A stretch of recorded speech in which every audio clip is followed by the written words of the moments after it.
Gümrük näme ruhsat berýär? Türkmenistanyň ýaşaýjylary wezipeli adamlaryň korrupsiýasy sebäpli ejir çekýärler. Covid-19 pandemiýasy gutarandan soň Türkmenistan ähli goňşy ýurtlar bilen serhetlerini açdy. Şol bir wagtyň özünde serhet geçelgelerine gümrük postlarynyň işi gaýtadan başlandy. Şeýle de bolsa işleriniň başlamagy bilen ulgamyň köne erwetlikleri hem ýüze çykdy. Kanunyň bozulmagy, korrupsiýa we şuňa meňzeşler. Gümrük komitetiniň çeşmesiniň aýdyşy ýaly.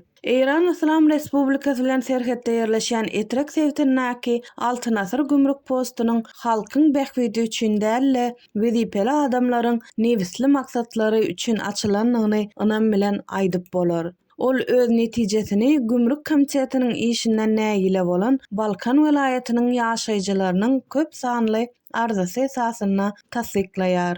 Beýleki nokatlardan tapawutlylykla diňe gümrük nokatyndan ýük awtolawlary geçýär. Bu Milli Howpsuzlyk Ministrliginiň işgärleriniň resmi wezipelerinden peýdalanyp, bu ýerde kontrabanda işini açmak bilen baglanşykly. Çilimler we neşeler serhetden geçirilýär diýip Balkan welaýatynyň ýaşaýjysy resmileri ýazgarýar.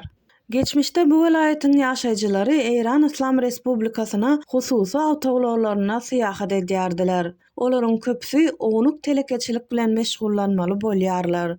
Dürli sarp ediş haritlaryny daşary ýurtlardan satmak üçin getirýärler. Sebäbi işsizlik welaýatda, şeýle hem tutuş ýurtda ösýär we döwlet adamlary iş bilen üpçün edip bilmeýär.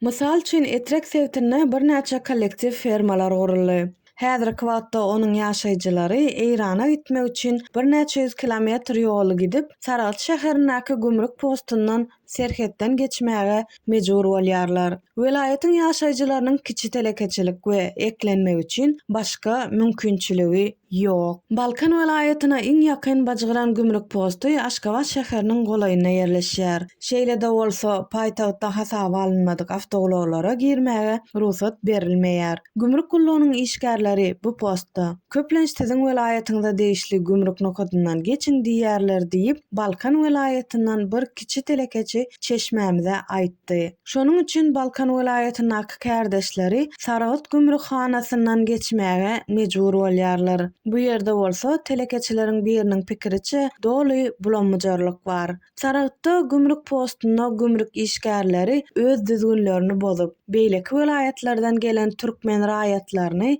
para tölemäge mejbur edýärler. Lewap welaýatynyň telekeçisi Saragatda ýerleşýän gümrük gullugynyň işgärleriniň 60 kilogram däli, diňe 25 kilogram ýük taşamana ruhsat berýänini tasdiklady. Gümrük işgärleri artykmaç ýük üçin has ýokary narhdan tölemäge mejbur edýärler. Umuman beýleki pudaklarda bolşýaly. Türkmenistan serhedinde ýerleşýän gümrük hyzmatlary pudagynda da düzgün bozmalar dowam edýär. Käbir ýerlerde tölewler ýokary depginne ösýär. Azatlyk radiosu bu barada bir näçe gezek habar berdi. Mysal üçin radionyň habaryna görä, Türkmenistanyň raýatlarynyň Özbegistan bilen serhetdäki gümrük gullugynyň işgärlerine we bu çäkden üstaşyr geçýän haritlary daşaýan ýük taşaýan ulaglara garşy köp sanly arza gelip gowuşdy.